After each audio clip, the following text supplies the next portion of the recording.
Yan.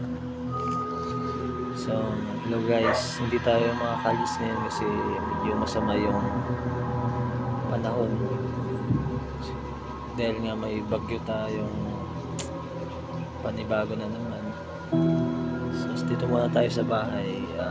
Magkikwentuhan muna tayo ng isang nakakatakot at experience. So, share lang namin guys yung naranasan namin dito sa bahay. Meron na rin siguro 3 buwan na nakalipas na experience namin yun. So, galing kami sa trabaho. Then pagod na pagod kami.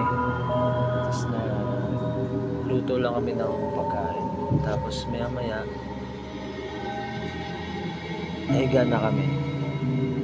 So, syempre bilang mag-asawa, ang ginagawa ng mag-asawa parati yung nagkukulitan kayo, nagkikwentuhan.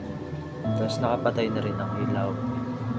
Then, kasi yung upuan namin, yung sofa bed, nasa tabi lang namin.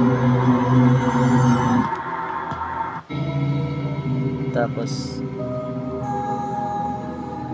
hindi namin mapaliwanag kasi talagang kitang-kita talaga namin ang dalawang mata namin. Yung biglang sumilip na imahe ng isang matanda. Tsaka mapapansin mo yung kulubot ng mata niya, talaga sobrang tanda niya na talaga.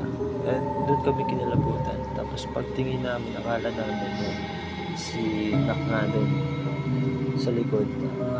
Kasi doon siya natutulog.